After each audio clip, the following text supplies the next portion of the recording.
إن شاء الله أنت أودي له هاي بسم الله الرحمن الرحيم marka hore waxaan u mahad celinayaa oo na salaamaya baaba miidiya igu soo boqotay xafiiskeyga maanta ujeedkuna uu yahay in maanta bal aan ka hadalno heshiis wax lagu sheegay heshiiskaas oo la yiri waxa heshiiyay beesha Biimaal udub iyo afaaf baa heshiiyay baa la yiri marka heshiiskaasi iyo waxyaabo ku saabsan yahay baa raba inaan ka hadlo kow waxaad ogtihiin maanta beesha Biimaal afaaf markii aan iraahdo dadaalka socda iyo hoosh ay wadaan gudaha iyo dibadaba waa mid la og yahay Soomaalidu dhan og tahay marka ninka isku sheega inuu yahay suldaanka guud ee beesha Biimaal laakiin anagu aan u naqaano suldaanka udub aan u naqaano ayaa wuxuu isku dayayaa mar walba oo ummadani xaqooda ay raadsanayaan inuu qaabkii uu ku lugoon lahaa ama xaqooda uu duudsiin lahaa dadaal noocaas uu sameeyaa mar walba marka hadda cusba waa mid in badan socotay waaye dhowr sano uu waday waaye marka beeshan xuquuqda ka maqan waa la og yahay wadanka hadda xildhibaano kuma laha dawladda ku meel gaarka oo dhan wasiiro kuma laha marka xuquuqdaasi ummadda ay raadsanayso oo isagana uu lugooyay xuquuqdaasi ninka lumiyay ninka ummadaasi lugooyay waa isaga laakiin mar walba wuxuu isku dayay sidoo kale inuu xuquuqdiis si lunsanaato in xuquuqdii uu si lugooyo ay isku dayayaan ninka Ibrahim Alxaaji la yiraahdo maalin dhaweed wuxuu sameeyay heshiis tabihiisi uu isticmaalay kamid tahay heshiis uu la galay qaar kamid ah odayaasha beesha ama afaaf ayuu la galay isagoo u saxiixay heshiisiyo iyo inuu wax walba soo baxa uu siinayo heshiiska waa ka waraaqaha weeye waa ka saxiixdooda waa ka waxa ina soo gaarsiiyay xafiisyadii la geeyay qaar kamid ah waxay leeyihiin heshiiskaas ayaana soo gaaray mala socotaan heshiiskaas ayna soo gaaray marka waxaanu cadeynaynaa heshiiskaasi inuu yahay lugooyo oo ummadani ayna shaqo ku lahayn ninkaasina caadeysta uu yahay marka odayaasha waxa weeye waxaan leeyahay yaa la heshiiseen horta insaanka aan la heshiiseen ma yahay nin ballan yaqaana ma yahay nin wixii lagu heshiiyo ka soo bixi kara ma yahay jawaabta idinka xaqiina taala waxaan idin xasuusinayaa rasuulullaahi Muhammad sallallahu alayhi wasallam ayaa wuxuu leeyahay la yuldagu almu'minu marratayn min hujrin waahid qofka mu'minka ah laba goor hal god lagama qaniino idinku marraad bay maraysaa intaas oo goor ayuu ninkaas idin lugooyay walina waa daba socotaan waxaan leenahay heshiisyadaas iyo arrimahaasi oo dhan waxa weeye inay yihiin wax aan sax ahayn oo jirin oo ummadani ayna shaqada ku lahayn ugu dambeyn waxa weeye odayaasha wax ugu baaqaya aan leeyahay horta dad qiimo leh baa tihiin beeshan u shaqeyn jiray oo haddana u sii shaqeyn doona kaliya tan idin la gudboon oo meesha taalo waxa waaye in ummadiinaasi aad ku xirantaan in dadka baydhabo jooga odayaasha baydhabo jooga aad xiriir fiican la sameysaan oo la heshiisaan weeye wax meesha hadda yaala laakiin meesha ma yaalo qof lugooyo ah oo idin lugooynayo in la heshiisaan waliba doorkani wuxuu kaga dalay niman dhalinyaro duufsaday dhalinyaro oo islahayn maskaxda ummadda weeye dad wax bartu way aan islahayn ayaa ku lugo'ay heshiiska beenta ah dhalinyaradaas oo ku lugo'een aad baan uga xumahay dhalinyaradaasi marka waxa sheegaynaa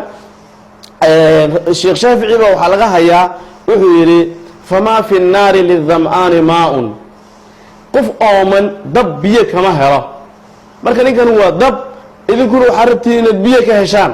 marka wax suura galaya ma ahan wax macquula suura galaya ma ahan marka waxa weeye waxaan idin faraynaa hadda odayaasha tihiin dhalinyaradaba ina dadkiinaasi ku xirantaan odayaasha jooga halka ayaguna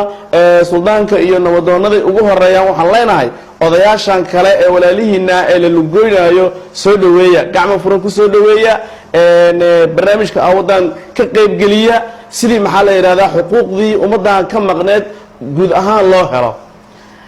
waxa kale oo u baaqaya madaxweynaha koonfur galbeed waxaan sheegayaa aniga waxaan ahaa mucaarad oo la wada og yahay oo waliba ka soo horjeeda madaxweynaha iyo dawladdiisa odayaasha baydhabo kula joogo markii ay maxaa la yiraahdaa annaga ay nagu yiraahdeen madaxweynaha waan ku kalsoonahay ballan buu noo qaaday waan ku kalsoonahay ixtiraam iyagoo aan ixtiraamayno ayaa mucaaradnimadii ku joojinay ixtiraam odayaasha aanu ixtiraamayno ayaan mucaaradnimadii ku joojinay sidaa awgeed marka odayaasha kugu kalsoon ee aad u ballan qaaday xuquuqdoodii inay helayaan madaxweyne cabdicasiis lafta gareen waxa weeye waa lagaaga fadhiyaa afaaf oo dhan baa kaaga fadhiya gudaha iyo dibaddaba waxaa kaloo u baaqayaa dowladda ku-meel gaarka madaxweyne farmaajo iyo xasan cali kheyre oo waxaan leeyahay waxa weeye nidaamka ama dowladda aada meesha ku wadaan runtii xaqiiqata haddii la yidhaahdo ummad dhan baa ka maqan cadaalad darra aada u weyn baa jirta madaxweynaha waanu ogeyn markii la dooranayay wuxuu ballan qaaday in dadka xuquuqda ka maqan tahay xuquuqdooda inuu soo celinayo ilaa haddana lama hayo xildhibaan carta ugu dambeysay afaaf intii wixii ka sii dambeeyey oo nabadoon sheekh abti uu ahaa wixii ka sii dambeeyey waxa weeye dad kale ayaa mataqaanaa qaatay xuquuqdii ummadda ay lahayd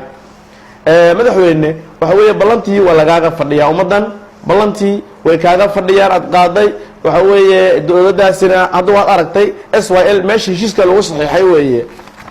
s y l habeen dhaweed wixii ka dhacay waa maqlayseen habeen dhaweed wixii ka dhacay violence-ka rabshadaha dhibaatada waddanka